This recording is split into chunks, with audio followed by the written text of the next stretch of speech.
evening and welcome to the last Curriculum Connection for the 2017-2018 school year. I'm Medford's Curriculum Director, Laura Lundy. School is more than learning content. It is also about preparing kids to think, be productive, be creative, and push through difficult challenges. These life skills are needed for success in whatever path they choose. Medford's 5-year improvement plan incorporates personalized learning into classrooms so students can practice these life skills more readily and to a greater extent.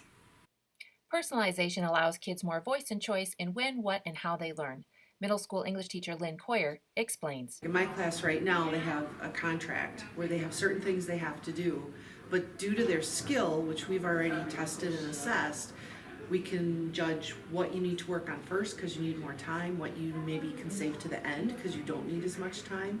I'm going to do this at school because I need help from the teacher, or I'm going to do this at home because I realize that this is something that I probably can do on my own. So I would say one of the big things for kids is prioritizing and to use school and home or school and outside of school to their advantage, and they're responsible for that. I really like it because we get more of a choice to do it. It helps us kind of figure out time management and what we should do first and all that kind of stuff. So we really know what we need to work on now and what we need to work on later.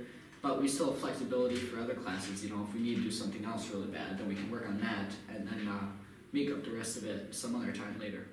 7th grade science teacher Stephanie Stockwell says giving kids contracts with choices helps with organizational skills. These plans, I think, help get them organized, and they help them see the big picture maybe of what they're learning. So instead of just a daily, here's our job today, here's the job tomorrow, here's this job here, they can see kind of the big plan. And I use the phrase budget your time a lot because as adults we have to budget our time. And allows for more specific work for kids because I can get all my work done. Well, actually later I was getting all my work done on Wednesday and it was all due Friday, which was really nice.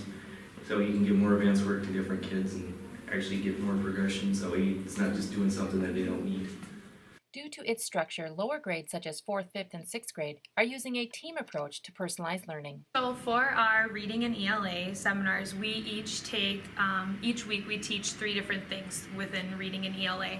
And throughout 4 days, we offer each seminar, and that way kids are, by the last day, they can go to reteaching if they would like, if they feel like they need to see something again.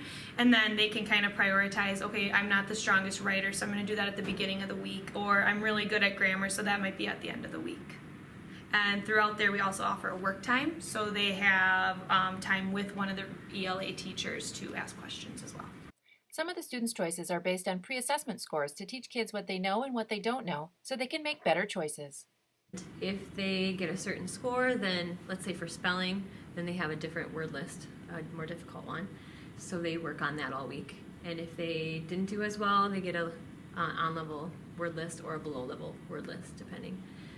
For grammar, we have a pre-test also, and then if they did well on it, then they passed out of it and they don't have to do grammar for the week because they already know that skill. Many schools that incorporate personalized learning also offer time for student-directed projects called Genius Hour. I had 2 girls who were so excited because they had made a product and then now they were sending it to a company to see if they would use that product. And they had some things that didn't work. It got sent back and they were trying to troubleshoot to see how they could make sure it went to the company. So just seeing them being active that way and thinking ahead and thinking about what they could do next, it's really neat to see. 5th grade teacher Nikki Brost teaches life skills through goal setting. We've been talking a lot about setting goals and actually visualizing those goals, seeing them happening, playing out in their mind's eye, them being successful with whatever choice they made for the day, whatever goal they made for the day. And I'm seeing a lot of great results. They're motivated, they want to come to school and accomplish these things. I'm finding joy in them finishing these things. Giving kids more freedom can pose some challenges.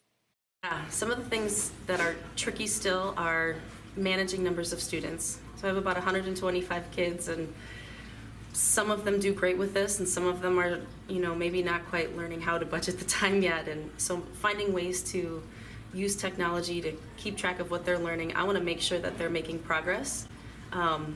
They are very much not out on their own doing their own thing, so I'm constantly working on ways to touch base with them, even though there are so many of them. I think the kids are smart enough to know that they can abuse it.